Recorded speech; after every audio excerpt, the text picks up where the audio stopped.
අම්මලාට තියෙන ආර්ථික ප්‍රශ්නත් එක්ක මොකද ඉතින් මෙහෙට එන්න පහසුකම් නැහැනේ. එන්න බෑ. සමහර දරුවෝ කියලා දෙනවා කත්නෝරුවේ හාමුදුරුවෝ හම්බෙන්න ගියේ නැත්නම් මේ පාර විභාගෙ ලියන්නේ නැහැ කියලා. තරඟ කට උඩ තියලා දරුවෝ අල්ලස විදිහට ඉල්ලලා තියෙන්නේ. මේ හාමුදුරුවෝ බලන්න එක්කන් ගියොත් තමයි දිනන්නේ කියලා.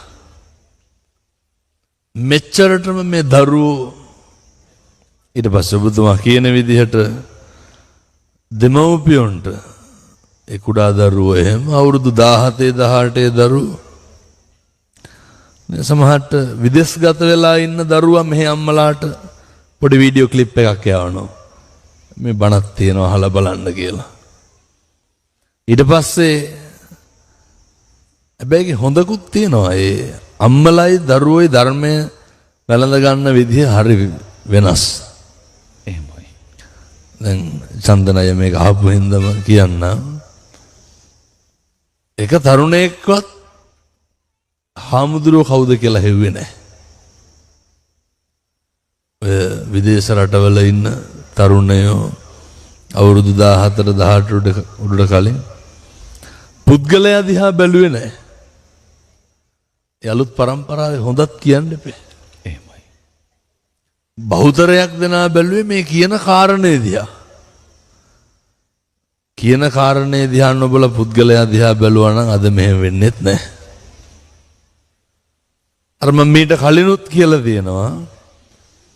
අර ඇත්තටම ලේසි පාසු නැහැ තරුණයෝ බනහන්න ගත්තාම. කවදාවත් තරුණයෝ අර සාම්ප්‍රදායික විදිහට බනහන්නේ නැහැ. එහෙමයි. අදහත් දවසේ 3 මාසේ බණක්වත් කියන්න ඕනේ. එහෙම බනහන්නේ නැහැ තරුණයෝ. තරුණයෝ බනහන්න ගත්තොත් ඒවාර ඒ ධර්මයටවත් ඒ කටයුත්තටවත් හානියක් වෙන විදියට අහන්නෙත් නැහැ. එහෙමයි. ඒ කියන්නේ කොටින්ම කියොත් තරුණයෝ ලෝක අපවාදයෙන් බේරෙන්න ලෝකෙට පෙන්න බනහන જાතියක් නෙමෙයි. ඒ නිසා මේ තරුණයන්ට මොකක් හරි දැනුණොත් එහෙම භද්‍ර යෞවනයේ තුල කතන්දරේ හරි වැරදි තේරුම් ගියොත් එහෙම තරුණයෝ ඒක අතාරින්නෙත් නැහැ. අපේ අම්මලා හැම නෙමෙයි. ඔය දැන් හොඳ කියනවා වගේම දැන් සාදු කියනවා වගේම ඒ අම්මලාගේ තාත්තලාගේ අනිත් පැත්තට මොකක් හරි අපි හිතමුකෝ නේ පුද්ගලයා ගැන අප්‍රසාද ජනක ප්‍රවෘත්තියක් ආවොත් එහෙම අල්ලගත්තු ධර්මයකුත් නැහැ පුද්ගලයෙකුත් නැහැ. එහෙමයි. කෙසේ හෝ වේවා මේ වර්තමානයේ තුල දැන් මේකට දුත් මතක් වෙච්ච වෙලේ මේ කියන්නේ කියනවනේ මේ අලුත් තරුණ පරම්පරාව බුදුදහමෙන් ඈත් වෙනවා කියලා. එහෙමයි. එහෙම එකක් නැහැ. තරුණයෝ තමයි මේක රැකගෙන යන්නේ. තරුණයෝ තමයි අර දැන් මගේ ඔය සමාජ මාධ්‍ය හසුරුවන තරුණයා කියනවා නෑ අර ඒ වගේ බලන්න පුළුවන් නේ. ඒවර බලන වයස් ප්‍රමාණයේ ඉඳන් කාණ්ඩයන් ඉඳන්. එහෙමයි. 180ට වැඩියෙන් අවුරුදු 35ට උදවිය බලන්න. 180ට වැඩියෙන් බලන්නේ අවුරුදු 35ට අඩුවෙන් ඉන්න උදවිය. මෙච්චර. ඒ සෑම සමාජ මාධ්‍යකම බලනකොට මේ බොහොම අවුරුදු 35 40 වගේ පිරිස ප්‍රමාණයක් බලලා තියෙනවා. මොකද අපේ අම්මලා තාත්තලා ගොඩක් ඉතින් ටීවී එකෙන් නේ රේඩියෝ එකෙන් අහන්න බලන්න බෑ. සමාජ මාධ්‍ය වැඩිපුරම භාවිතා කරන්නේ කවුද? බහුතරයක් තරුණ දරුවෝනේ. එහෙමයි. ඉතින් මේක මම විශ්වාස කරනවා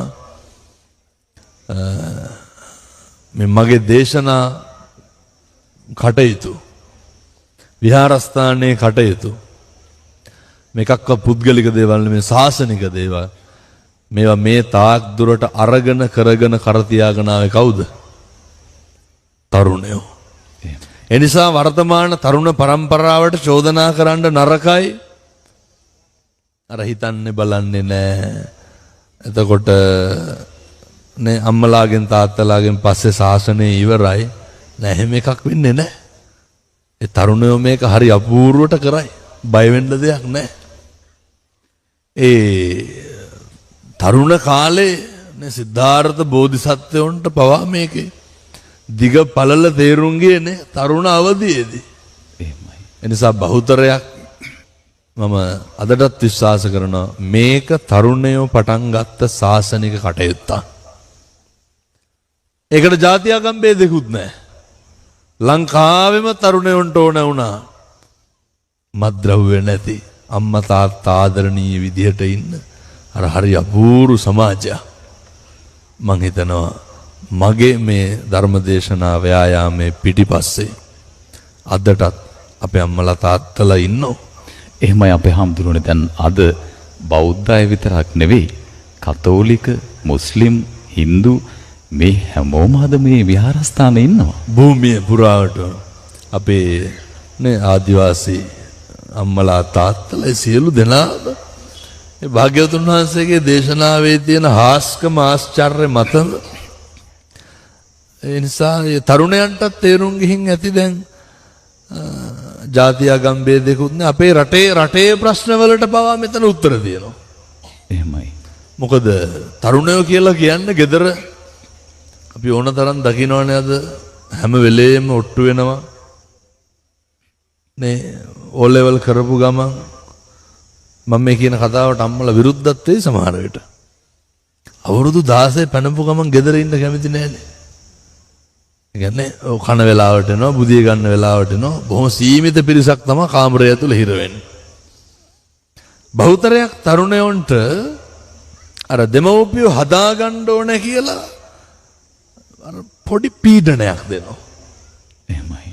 අර ඕනතරම් අම්මලා තාත්තලා කියනවනේ හාමුදුරනේ ආදරේ හැබැයි පෙන්නලා බෑ කියලා. ඒ දරුවෝට ආදරේ පේන්නත් ඕනේ. දැනෙන්නත් ඕනේ. ඉතින් මෙන්න මේ කරුණු කාරණා මෙහෙම දේශනා කරනකොට මේ ඊටා සරල විදිහට තරුණයෝ ඒකට හරි ආසයි. ඒකට හරි කැමති. ඒක වැළඳ ගන්නවා. ඒ නිසා මම ප්‍රාර්ථනා කරනවා මේ ව්‍යායාමය තරුණ දරුවන්ගේ අපේ අම්මලාගේ තාත්තලාගේ එකතුවෙන් එකමුතුවෙන් නේ මේ දහස් ගානක ලක්ෂ ගානක පිරිසක් එක්ක අහුවෙලා මේ ඉන්නේ කිසිම පහසුකමක් නැහැ මෙහෙ මේ කී දෙනෙක් අද අපහසුතාවයටපත් වෙන්නේ නැද්ද ඒ කිසි කෙනෙක්ගේ විරෝධයක් නැතුව මේ කටයුතු කරන්නේ එනිසා මම විශ්වාස කරනවා සත්පුරුෂ පින්නතුනි අම්මේ තාත්තේ අපි සියලු දෙනාම මීට වඩා එකතු වෙන්න ඕනේ. ගයක් පාසා ගමක් පාසා නගරයක් පාසා පළාතක් පාසා එකතු වෙලා මුළු රටම එක තැනකට ගොඩකට ගෙනල්ලා එක වේදිකාවකට ගෙනල්ලා මොකක්ද ඒ වේදිකාව? භාග්‍යවතුන් වහන්සේගේ දේශනාව හැර අපිට වෙන සරණක් නැහැ කියන තැනට ගෙනල්ලා සීල සම්පන්න භාවය අගය කරලා වැඩිහිටියන්ට ගරු කරන අම්මට තාත්තට බලන සලකන මුළු රටම මද්ද්‍රව්‍ය වලින් තුරන් කරලා මේක නැත්තටම නැති කරලා මද්ද්‍රව්‍ය. ඉතින් මේ සියලු දෙනාටම ජීවත් වෙලා ඉන්න කෙටි කාලය තුල බොහොම සැනසීමෙන් ජීවත් වෙන්න රටක් පරිසරයක් ඕනේ. එහෙමයි අපේ හාමුදුරුවනේ. තාරුණ්‍ය මේ නිකම්ම එකපාරට කිව්ව පළියට යමක් විශ්වාස කරන පිරිසක් නෙවෙයි. වර්තමාන තාරුණ්‍ය ප්‍රශ්න අහනවා. ඇයි එහෙම උනේ? එහෙමනම් එහෙම වෙන්නේ කොහොමද? එහෙම වෙන්නේ කොහොමද? ප්‍රශ්න ගොඩයි. මෙහෙම ප්‍රශ්න Tamanගෙන්ම විචාරලා තාර්කිකව තමයි තාරුණ්‍ය යමක් සමීප කරගන්නේ.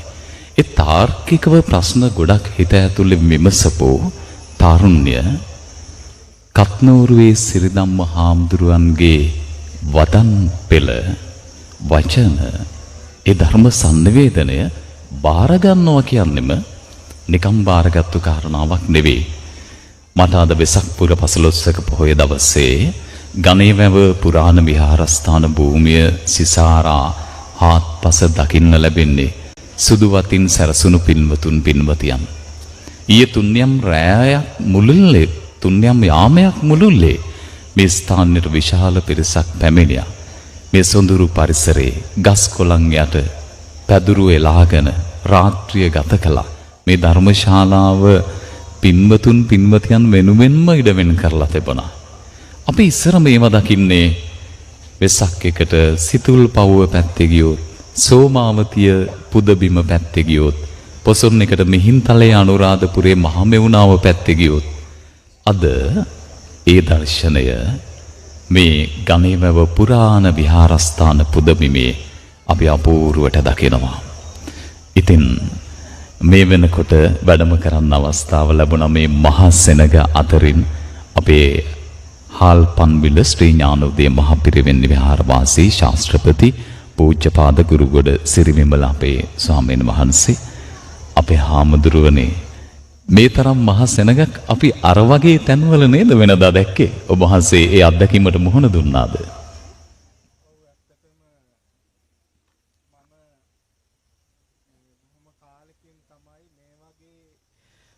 ධර්මදේශනාවක් තුල, සීල ව්‍යාපාරයක් තුල මේ වගේ සෙනගක් දැක්කේ. විශේෂයෙන් මේ අතරත් තරුණ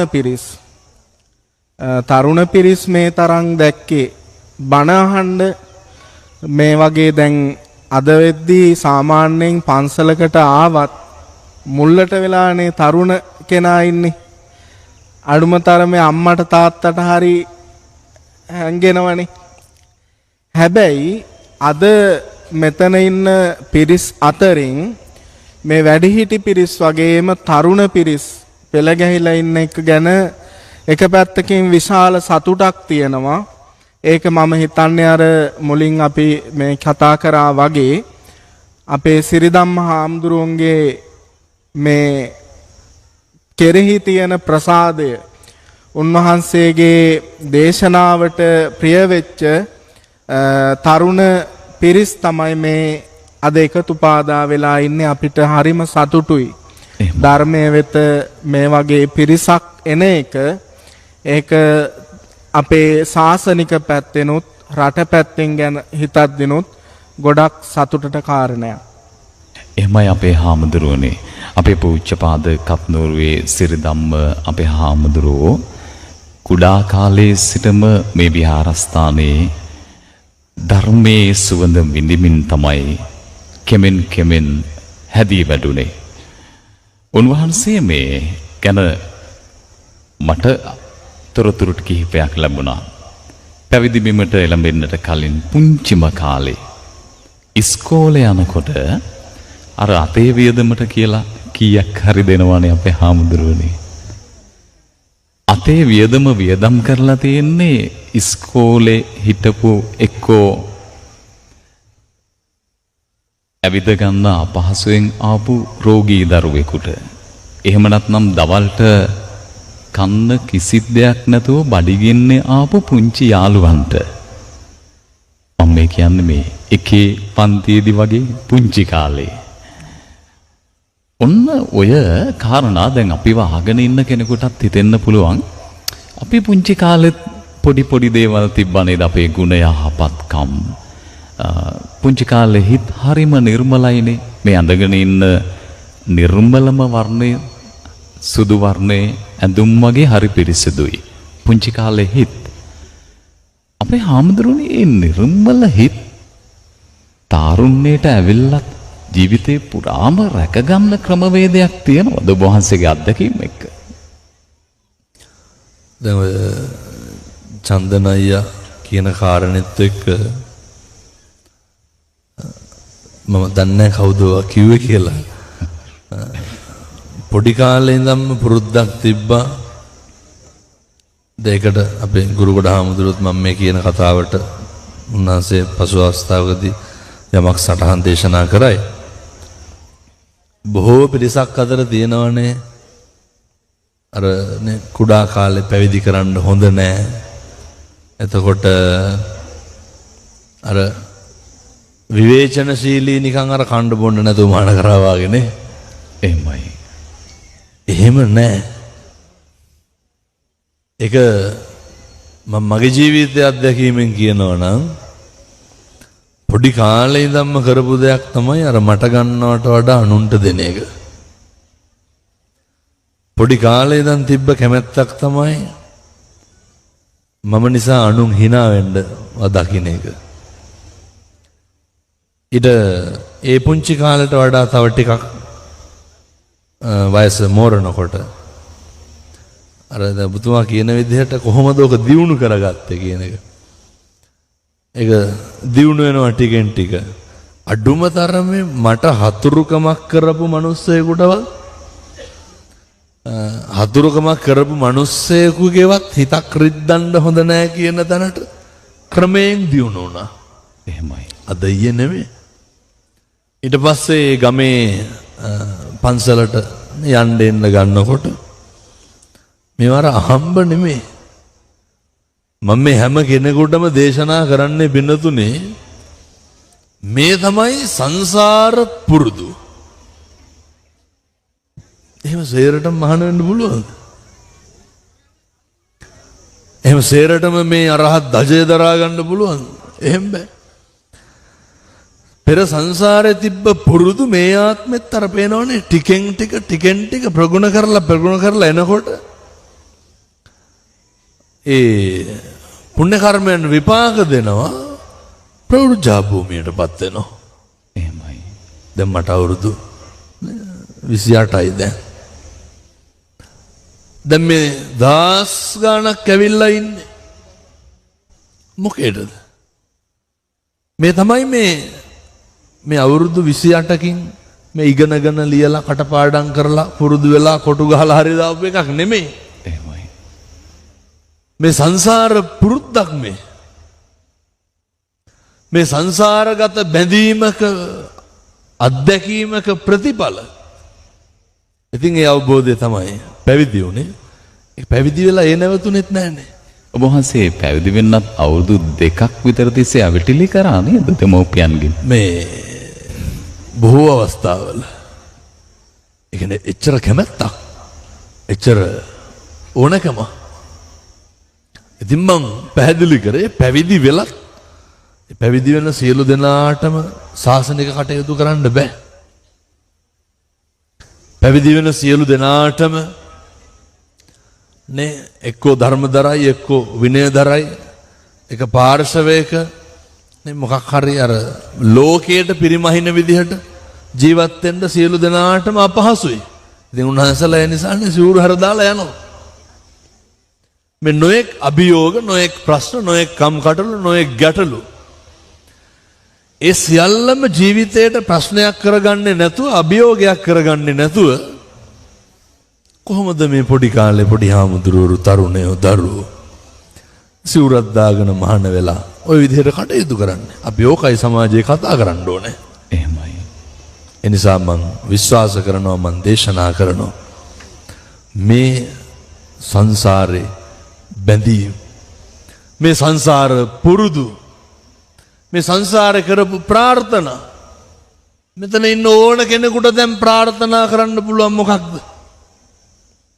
මම දන්නවා මම නිසා භාග්‍යවතුන් වහන්සේගේ දේශනාවන් නේ ඉගෙනගත්ත විදිහට දේශනා කරනකොට ඒව අහලා මිනිස්සු කොච්චර යහමගට එනවද? අපි කවදා හරි වෙනතුනි කල්ප ගානකට කලින් හරි බුදුරජාණන් වහන්සේ නමක් බණ කියනකොට මමත් ඒ බණ අහගෙන ඉඳ ඇති. එහෙමයි. මගේ හිත මම හදා ගන්න ඇති. මගේ ප්‍රශ්න මගේ දුක මගේ ගැටලු මම තුනී කරගන්න ඇති. මගේ හිත හැදුනේ යම්සේද බුදුහාමුදුරනේ මතු උපදින අනාගතයක ඔබ වහන්සේගේ දේශනාවන් තුලින්ම මට මේ ලෝකේ සුවපත් කරන්න ශක්තිය ලැබෙන්න ඕන කියලා මම ප්‍රාර්ථනා කරන්න ඇති. වෙනතුනේ ප්‍රාර්ථනාවේ ප්‍රතිඵල තමයි අපිට මේ ලෝකයක් සුවපත් වෙන්න කරන්න පුළුවන් තැනට අපි කටයුතු කරන්න. මේ පින්නතුන්ට මම පොඩි වෙලාවක් අරගෙන මේ කියන්නේ. එහෙමයි. නේ යෝජනා කරනවා පින්නතුනේ මේ අධ්‍යා සියල්ලම බලාගෙන ඉඳලා මේවා සියල්ල දැකලා මේවා සියල්ල බලලා මේ හතර වට මේ මහා ජනකායක් එකතු පාදා වෙලා එකතු පාදා කරගෙන මේ හාමුදුරුවෝ මේ දායකයෝ මේ පන්සලේ මේ කටයුත්ත කරන්න යම්සේද මේ තුලින් මිනිස්සුන්ගේ සිත් සතන් ආධ්‍යාත්මය සුවපත් වෙන්නේ යම්සේද එලෙසම මටත් මේ සසර ගමන තුල කෙදිනක හෝ මිනිස්සුන්ගේ ආධ්‍යාත්මය සුවපත් කරන්න භාග්‍යවතුන් වහන්සේගේ දේශනාව තුලින් විමුක්තිය ළඟා කරගන්න පුළුවන් මාර්ගය පෙන්වන්න ශක්තිය ලැබේවා කියලා පින්නතුනේ සියලු දෙනාම ප්‍රාර්ථනා කරන්න මේ ප්‍රාර්ථනාවන් කෙදිනක හෝ නුදුරු අනාගතයේදී භව ගමන තුල සමෘද්ධිමත් වේවා සාදු සාදු සාදු. සමහර විට ඔබට දැනෙන්නට පුළුවන් මේ සම්බුදු පියාණන් වහන්සේ පාමුල මේ කාරණා අහන විට ඔබ අද මේ පින්බිමේ සුපිපී තියනවා වගේ වතු සුදු මලක් වෙලා පූජා වෙන්න තියෙනවා නම් කියලා සමහරට එහෙම හිතෙන්නත් පුළුවන්.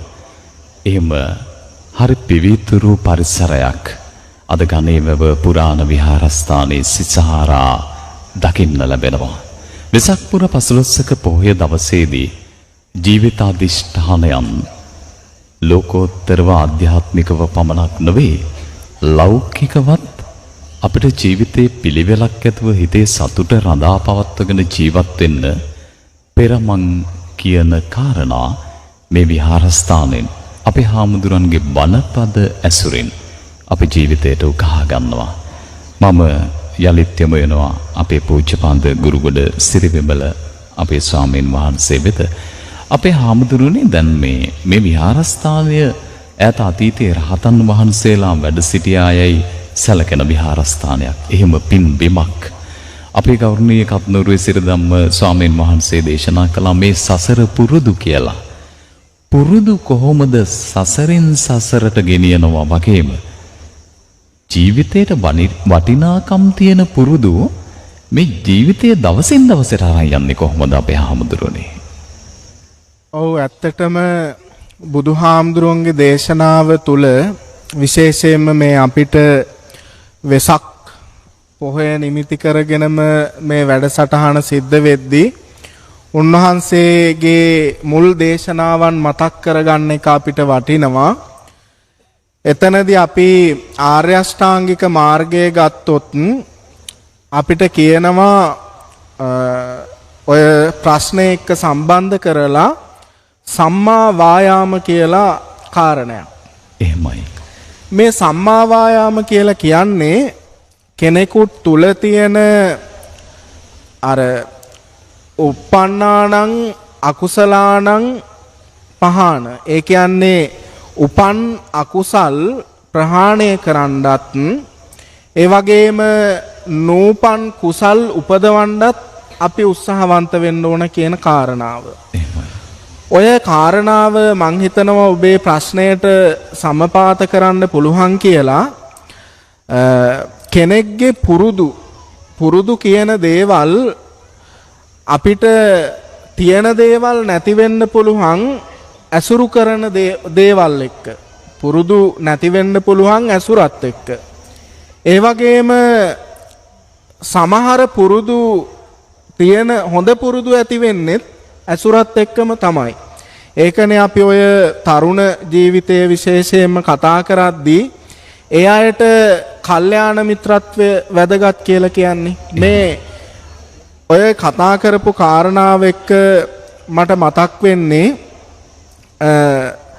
මේ පුරුදු පවත්වාගෙන යන්නත් පුරුදු ඉදිරියට පවත්වාගෙන යන්නත් කරගෙන එන පුරුදු ඒ විදිහට කරගෙන එන්නත් හේතු වෙන්නේ මේ ඇසුර තමයි මූලික වෙන්නේ.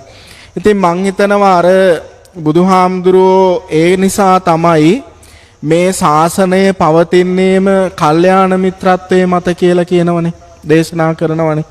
ඒ කල්යාණ මිත්‍රත්වය තුලම තමයි කෙනෙක්ගේ පුරුදු වර්ධනය කරගන්න ඒවා පවත්වාගෙන යන්න හැකි වෙන්නේ. එහෙමයි. අර ඔබ මුලින් කිව්වා මේ ගණේවැව රජමහා මේ පුරාණ විහාරය. මේ පුරාණ විහාරය මහරහතන් වහන්සේලා වැඩ සිටි ස්ථානයක් විදිහට ඓතිහාසිකව සාධක මේ පුරාවිද්‍යා මූලාශ්‍ර තියෙන තැනක්. ඉතින් මට ඒ කතාව මතක් වෙද්දී මට හිතුනේ ඔබ වෙන ප්‍රශ්නයක් අහයි කියලා මගෙන්. ඔබ ඇහුවේ නැතත් මම ඒකත් කියන්න ඕන විශේෂයෙන්ම මේ වගේ පිම්බිම්. මේ වගේ පිම්බිම් අපිට දැන් මේ ලංකාවේ සුලභව තියෙන අනුරාධපුර දිස්ත්‍රික්කයට ගිහාම පොළොන්නරුව පැත්තට ගිහාම හැබැයි මේ පැත්තේ සුලභ නැහැ. මේ වයඹ පළාතට මේවා සුලභ නැහැ. ඉතින් මේ මට මතක් වුණා දවසක් අපි මේ සිතුල් පව්ව මේ රජමහා විහාරයේ පැත්තේ සංචාරයක නිරත වෙන්න පුළුවන් වුණා. ඒ තියෙන මේ පරිසරය, ඒ තියෙන නිෂ්කලංකත්වය තුල අපිට දකින්න පුළුවන් වුණේ මේ ඒ රහතන් වහන්සේලා හිටිය තැන්වල එහෙම තමයි. එතන මතක් වෙද්දි මට හිතුණා දැන් මෙතන බොහෝ ජනකායක් ඉන්නවා, ලොකු සෙනගක්. මේක මං හිතන්නේ අර මං පාරේ එද්දිම දැක්කා 2-3000කට වැඩි මං හිතන්නේ සෙනග. පාරෙම නේද? පාරෙම. ඉතින් එහෙම තැනක මොනතරම් කාලගෝට්ටියක් තියෙන්න ඕනද? එහෙමයි. හැබැයි මෙතන තියෙන මේ අර ආනුභාවය අනුහසත් එක්ක මේ පුදුම නිස්කලංක භාවයක්නේ. මේ සෙනගක් මහා සෙනගක් ඉඳලත් පුදුම නිස්කලංක භාවයක්. ඔය නිස්කලංක භාවය, ඔය නිශ්ශබ්දතාවය තමයි අපි අපේ ජීවිතයට, මේ හැම කෙනෙක්ගේම ජීවිතවලට අපි ලං කරගන්නත් ඕන ඔය කියන නිස්කලංක භාවය, සුන්දරත්වය, නිශ්ශබ්දතාවය තමයි. ඒ නිශ්ශබ්දතාවය තුලින් තමයි කෙනෙක්ගේ මේ බාහිර අභ්‍යන්තර පුරුදු පවා, බාහිර අභ්‍යන්තර දැන් අපි කිව්වොත් කෙනෙක්ගේ පුරුද්දක් තියෙනවා දැඩිව කෑකෝ ගහන පුරුද්දක්. එයා මොනතරම් මේ හොඳ මේ නිශ්ශබ්ද තැනකට ගියත් කෑ ගහන්න තමයි පුරුද්ද තියෙන්නේ. ඒක මානසිකවම යාගේ ක්‍රියාත්මක වෙන දෙයක්. හැබැයි අර ඇසුර එක්ක දැන් මෙතන පුරුද්දක් යනවා කට්ටියටම අපි නිශ්ශබ්ද වෙලා ඉන්න ඕන කියලා. අර බුදුන් වැඩ සිටියේ තැන්, මහරහතුන් වැඩි සිටි තැන්වල අපි කියන්නේ සාමාන්‍ය සරල භාෂාවෙන් කිව්වොත් එහෙම අපි තුල ඒ හැඩගැහෙන දේවල් හැම දෙයක්ම හැඩගැහෙන්නේ ඒ වටපිටාවේ සකස්ම එක තමයි. එහෙමයි. ඒ සකස්ම මං හිතන්නේ අපේ ජීවිතයට පුරුදු කරගත්තොත් අපේ පුරුදු නිවැරදි කරගන්න හැකියාව ලැබෙනවා. දැන් ඔබ වහන්සේ මතු කළ කාරණාව අපිට පැහැදිලිව දකින්න ලැබෙනවා. දහස් ගණනක් ඊයේ රාත්‍රියේ සිට මේ ස්ථානයේ සිටියත් මේ පරිසරයේ කිසිම තැනක් ජරා ජීර්ණ කරලා නැහැ අපේ හාමුදුරුවනේ. මේ පරිසරයේ පිරිසිදුවට තබාගෙන මේ පින් නැත්තන් ඊයේ රෑ සිට මේ දක්වා සංයමයෙන් යුක්තව මහා හයියෙන් කෑ ගහනවත් ඇහෙන්නේ නැහැ. ඒ තරම් නිස්කලංකව මේ නිස්කලංක පරිසරයට බාධාවක් නොකර ධර්මාවබෝධය ලබා ගන්නවා. ජාතික රූපවාහිනිය අපි ආරාධනා කළා ගණේවැව පුරාණ විහාරයට එන්න වෙසක් පෝයට කියලා. ඒ ආරාධනාව පිළිගෙන විශාල පිරිසක් මෙතෙන්ට පැමිණියා. තවමත් පැමිණෙමින් සිටිනවා. රාත්‍රී කාලයේදී මහා සෙනගක් පැමිණේ කියලා වාර්තා වෙනවා. ඉතින් අපි කෘතවේදීත්වයේ පිරිනමනවා ජාතික රූපවාහිනිය විදියට කළ ආරාධනාව පිළිගෙන මේ විහාරස්ථානයට මෙතරම් පිරිසක් පැමිණීම පිළිබඳව ජාතික රූපවාහිනිය ඔස්සේ සජීව ලෙස සද්ධර්ම වර්ෂා පින්කම් පූජ්‍යපාද කත්නෝරුවේ සිරිධම්ම ස්වාමීන් වහන්සේ වැඩ වාසය කරන මේ විහාරස්ථානයේ ගණේවැව පුරාණ විහාරස්ථානයේ සිට අද හිමිදිරියේ 17ක් බුදු අද වෙසක් පුර පසළොස්වක පොහොය දවසේ ජාතික රූපවාහිනියේ සද්ධර්ම වර්ෂා පින්කම් ඔබට සමීප කරන්නේ නිකවරටිය ගණේවැව පුරාණ විහාරස්ථානයේ සිටයි. අපි සබස අෂ්ටාංග උපෝෂිත ශීලයේ සමාදන් වුණු පින්වතුන් පින්වතියන් වගේම එහෙම නැතුව බණ අහන්න සූදානම් වුණෝ අයත් කිසිදු ભેදයක් නැතුව මේ හැම දෙනෙක්ම ජීවිතාවබෝධය ලබා ගැනීම පිණිස විශේෂයෙන්ම අපේ පූජ්‍යපාද කත්නෝරුවේ සිරිධම්ම ස්වාමීන් වහන්සේගේ අත්දැකීම් සහ වර්තමාන තාරුණ්‍ය බෞද්ධ ප්‍රබෝධය මේ සියල්ලත් එක්ක අපි කාරණා තව ටිකක් තහවුරු කරගනිමින් ඉන්න වෙලාව. මේ වෙලාවේදී අපේ පූජ්‍යපාද ගුරුගොඩ සිරිවිමල ස්වාමීන් වහන්සේ මතක් කළා කල්යාණ මිත්‍ර සම්පත්තිය පිළිබඳව. කල්යාණ මිතුරෙක් ලැබුණම අපේ ජීවිතය ආලෝකවත් වන්නට හේතු කාරණා සැකසෙන ආකාරය පිළිබඳව අපේ පූජ්‍යපාද කත්නරුවේ සිරිධම්ම ස්වාමීන් වහන්සේ අපේ හාමුදුරුවනේ වෙසක් පොහොයට අපි ගණේවැව පන්සලට යමු කියලා කියන්නේ කල්යාණ මිත්‍රයෙක්නේ. අපි අද ෆිල්ම් එකක් බලන්න යනවා වෙනුවට කත්නෝරුවේ හම්රන්ගේ බණ අහන්න යන් කියලා යාළුවෝ කරට අත දාගෙන එක්කගෙන ඉන්නේ කල්යාණ මිත්‍රයෙක්නේ. මේ කල්යාණ මිත්‍ර සම්පත්තිය පිළිබඳව බුදුදහම මෙච්චරම වටිනාකමක් තියලා තියෙන්නේ ඇයි අපේ හාමුදුරුවනේ? අපේ ගුරුගොඩ පින්නතුනේ අපේ ගුරුගොඩ පඬිත හාමුදුරුවෝ සිරිමල පඬිත හාමුදුරුවෝ සිහිපත් කරනකොට ඔය කාරණා ඔය විදිහට මටත් දැනුණා. උන්වහන්සේ හරි අපූර්වට කියනවනේ මේ අපේ හාමුදුරුවෝ දැන් සිහිපත් කරේ සංසාර පුරුදු ඇති වෙන්නේ කල්යාණ මිත්‍රත්වයේ මත කියලා. එහෙමයි. හරියටම හරි.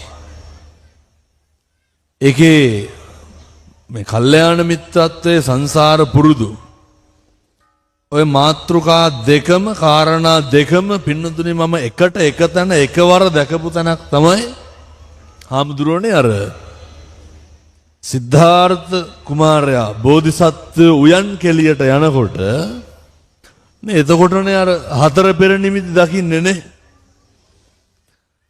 එතකන් සිද්ධාර්ථ කුමාරයා දැකලා තිබ්බේ නැහැ, ලෙඩෙක් දැකලා තිබ්බේ නැහැ, මහල්ලෙක් දැකලා තිබ්බේ නැහැ, මලකඳක් හාමුදුරුවෝ කවුරුවත් දැකලා තිබ්බේ නැහැ. උන්වහන්සේට ඒ උත්තමයාට අවසාන වතාවට ගිහිගේ කලකිරෙන්න හේතුනේ මොනවාද? සතර පෙර නිමිති. ලෙඩෙක්, මහල්ලෙක්, මලමිනියක් පැවිදිරුවා. දැන් මේ අම්මලා තාත්තලා කොච්චරව දැකලා තියෙනවද? දැන් මෙතන උනත් අඩු මලකඳක් විතරනේ. ඉදිරි සේරම තියෙනවනේ ඉන්නවනේ. ඒ උනාට කලකිරලා තියෙනවද? අපිරිය වෙලා තියෙනවද? අනේ මේ තමයි යථාර්ථය කියලා අවබෝධ වෙලා තියෙනවද? ඉස්පිරිතාලයකට ගියපුවාම නර්ස්ලාට දොස්තරලාට බයිනවා මිසක්කන් එන්න පරක්කු වෙනවා කියලා. ලෙඩු දිහා බලලා කවදාවත් අනේ මේ සසර දුක බය කියලා හිතෙන්නේ නැහනේ.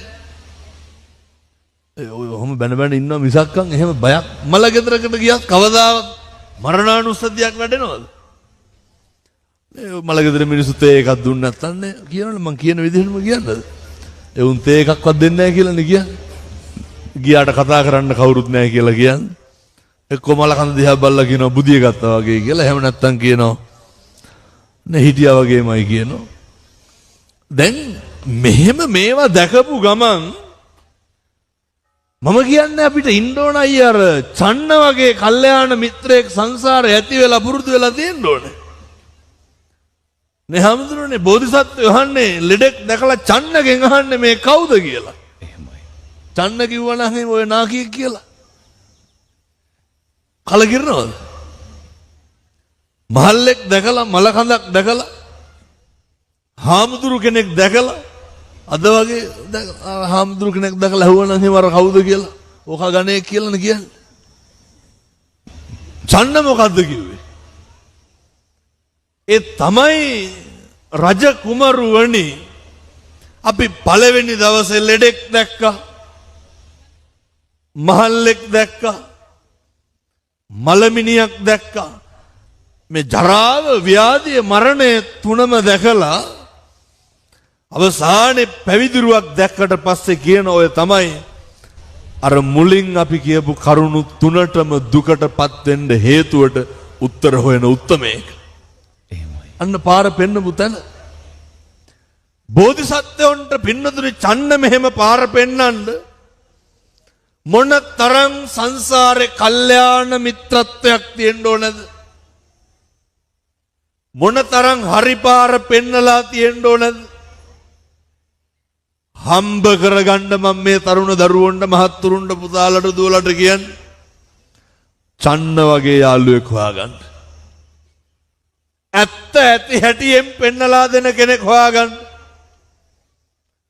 කල්යාණ මිත්‍ර ඇසුර මතමයි මුළු සංසාරෙම සුගතිය ප්‍රගතිය ඒ වගේම තමයි අගතිය අපාය තීරණය වෙන්නේ.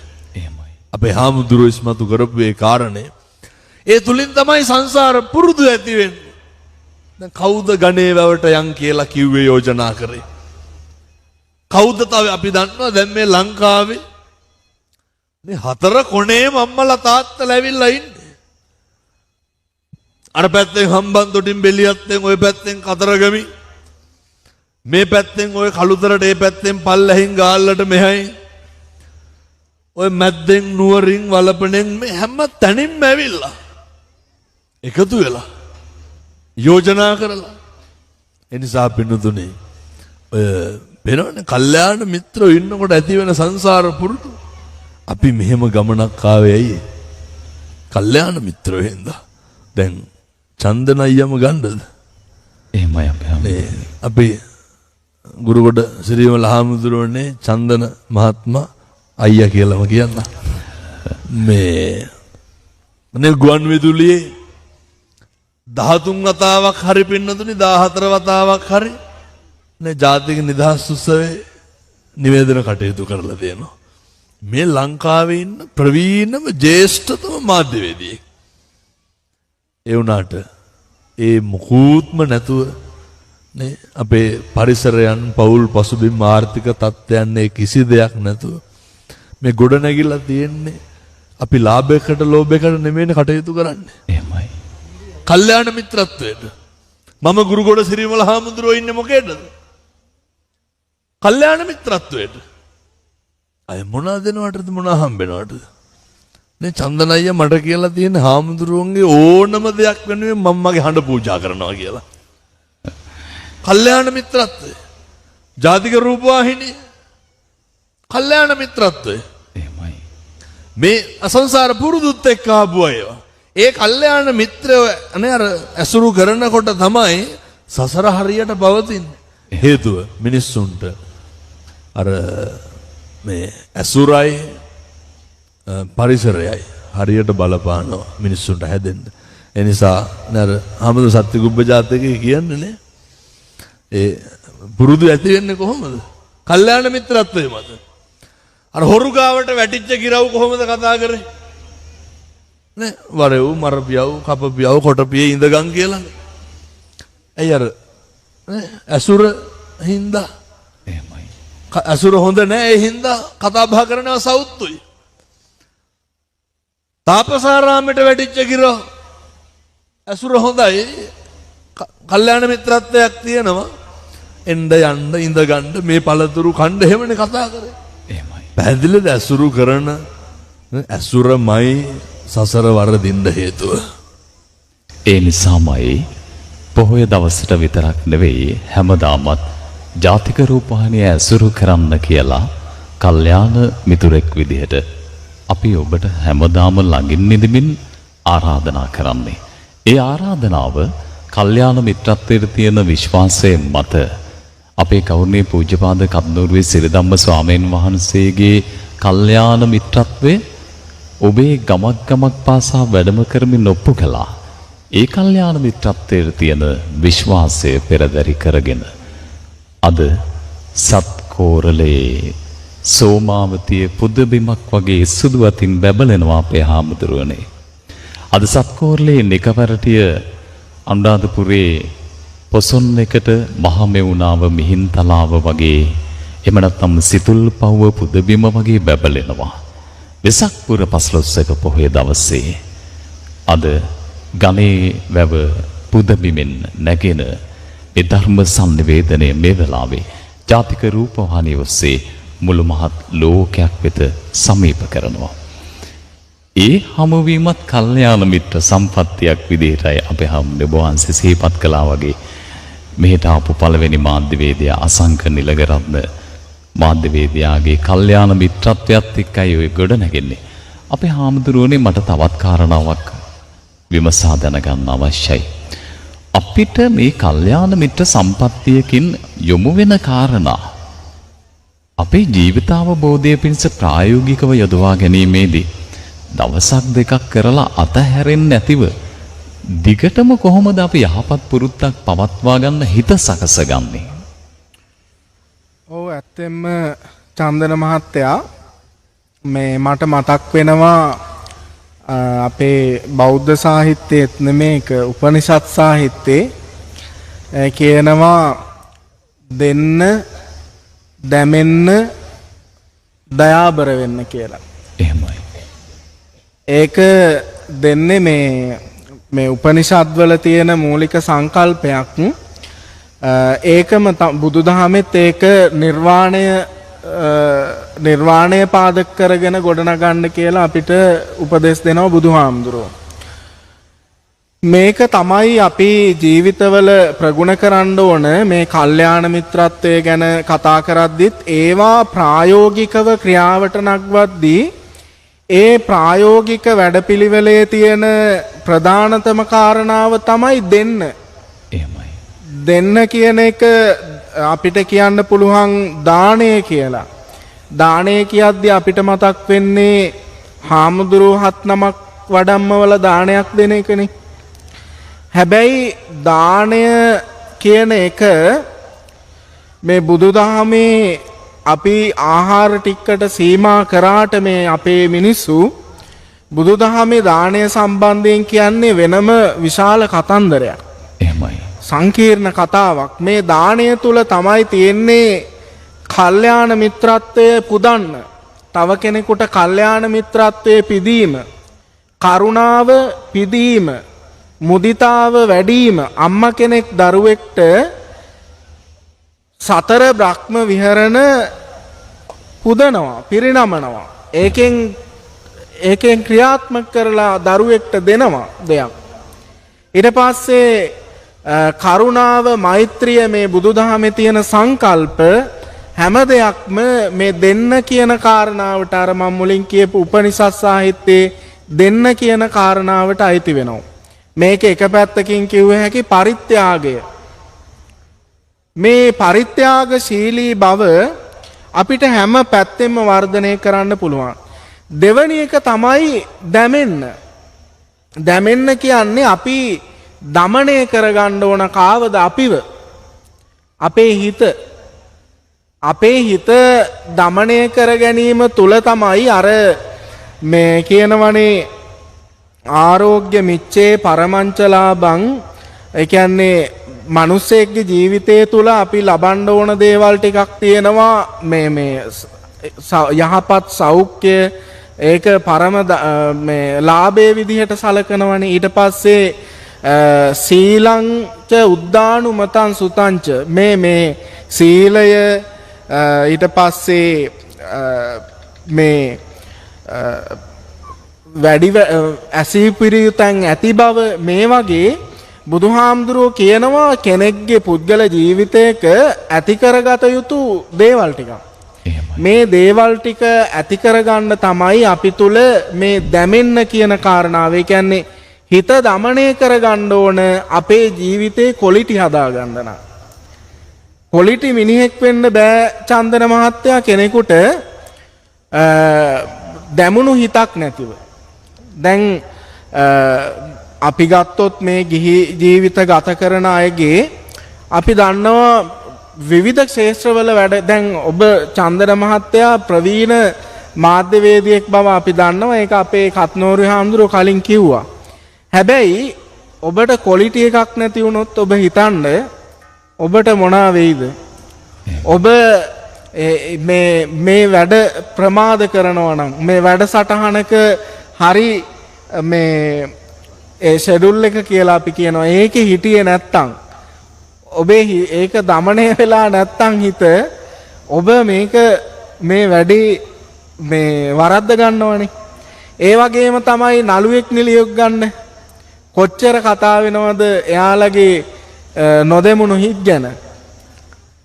ඒ වගේම මේවා හැම තැන හැම ශේෂ්ත්‍රයකටම බලපානවා. අපේ හාමුදුරනේ ජීවිත කාලසටහනත් වරද්ද ගන්න නැතුව ඉන්න ඕන නේද? අනිවාර්යයෙන් ඒකට තමයි බුදුහාමුදුරුවෝ මේ කියන්නේ අපිට එච්චර ලොකු ධර්මකාරණා මේ වගේ කතා කරන්න ඕනේ අපේ මේ පොදු මහජනතාවක් ඉන්න තැන.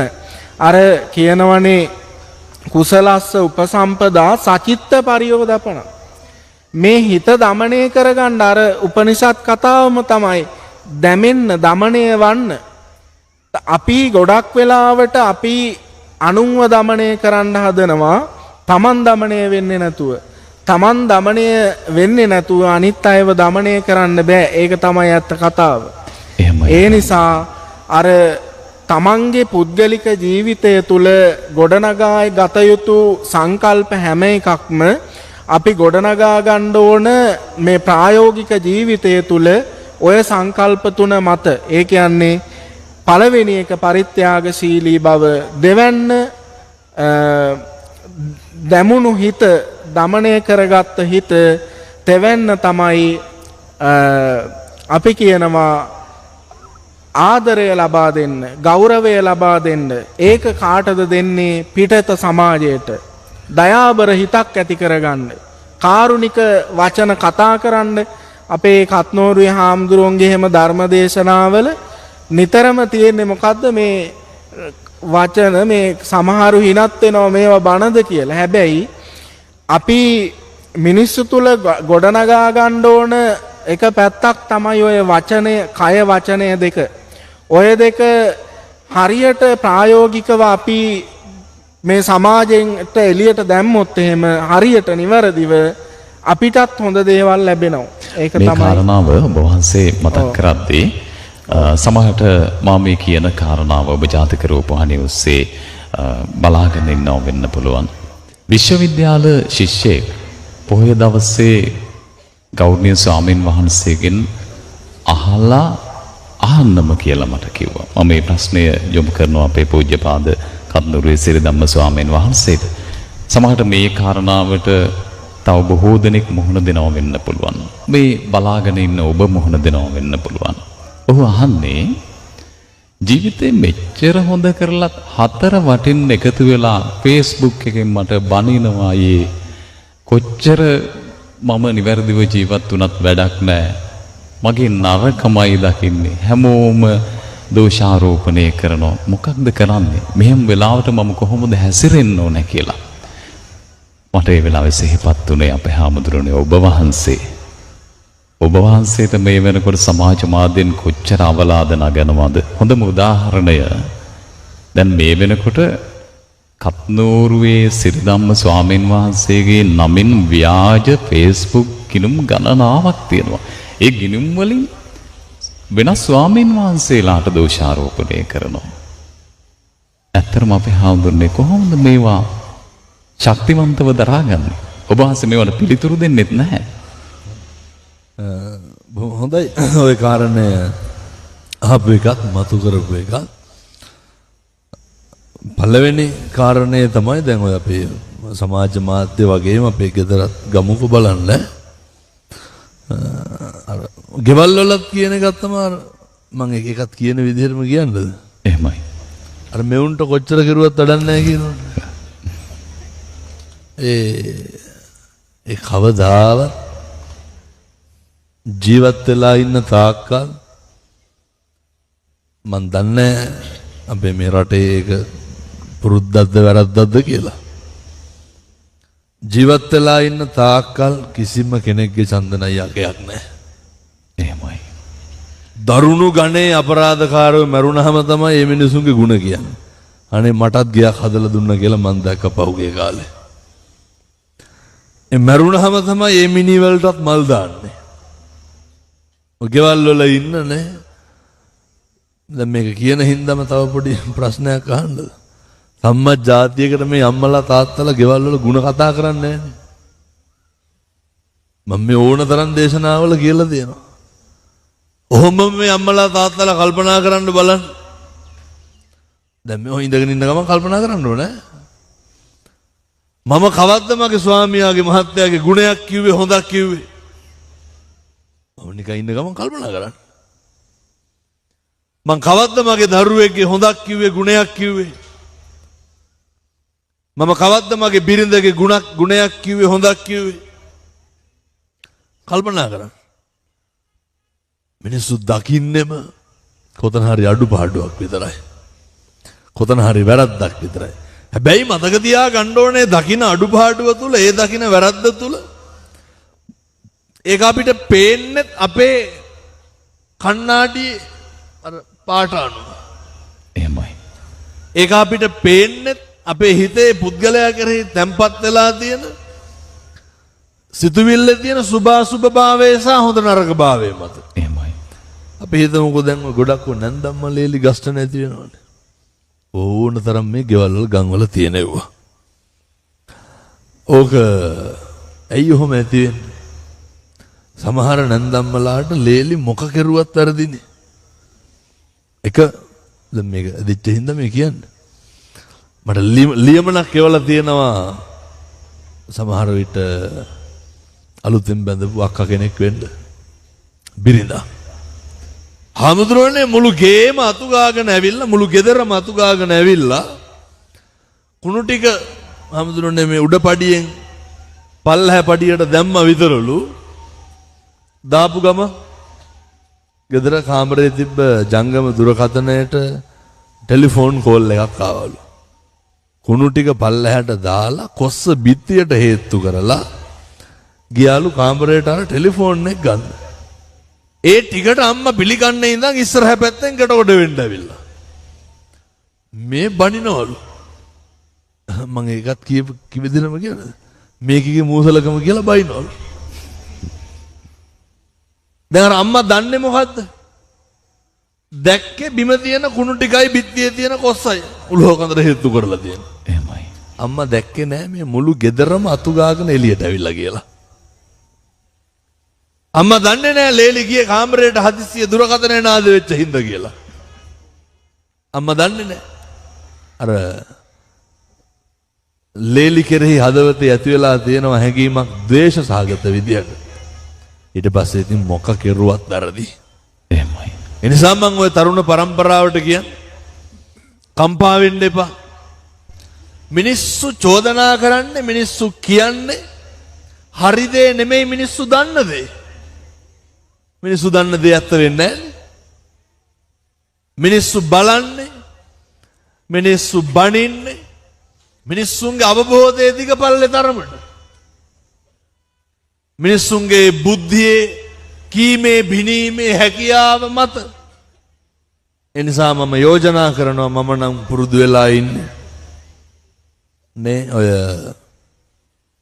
මේ දිග කාලයක් යනකොට ඉතින් මේවා හරියනවා. අර අනුකම්පා කරන්න. එහෙමයි. මිනිස්සු අර ඍජු භාවයේ නැති අර ගමේ විදිහට කියනවා නම් කොන්දක් නැති උදවිය මොකද කරන්නේ? නේ විවිධ Facebook ගිනුම් මෙහෙම මේ 100 ගාණක් තියෙනවා මගේ නමේ. එහෙමයි. ඒ නිසා අර අපේ හාමුදුරුවෝ හොඳ ක්වොලිටි එකක් තියෙන්න ඕන. ක්වොලිටි මිනිස්සු අතින් ඔහොම වැඩ වෙන්නේ නැහැ. ඒ බාල මිනිස්සුන්ගේ ස්වභාවය කවදාවත් ඒ බාලයින්ගේ දේවල් වලට ඒ බුද්ධිමත් භාවයේ තියෙන හොඳ අවබෝධයක් තියෙන උදවිය ඔය දෙක කවදාවත් ගලපන්න යන්න එපා. මම හැමදාම කියනවා වගේ මිනිස්සු දෙන්නේ මිනිස්සු ගාව තියෙන ඒවා. යහපත් දේවල් තියෙන උදවිය යහපත් දේවල් දෙනවා.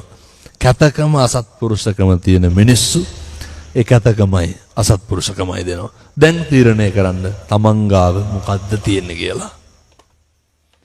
අපේ ජීවිතේට තමන්වම විමර්ශනය කරගන්න තමන්ට තමන්ගේ හදවත දිහා තමන්ගේ හිත දිහා ආපහු හැරිලා බලන්න වෙසක් පොය දවසේ ඔබ වහන්සේ හොඳ ඉලක්කයක් ලබා දුන්නේ. අපි ඉලක්කය හොයාගන්න බලමු තමන් කවුද කියලා. තමන්ට තමන්ව මුණ ගැහුණු තැනදී ජීවිතේ සතුටුම තැන එය බවට පත් වේවි. ධම්මෝ භවේ රක්ඛති ධම්මචාරී ධර්මයේ හැසිරෙන්නා ධර්මයේ විසින් රැකේ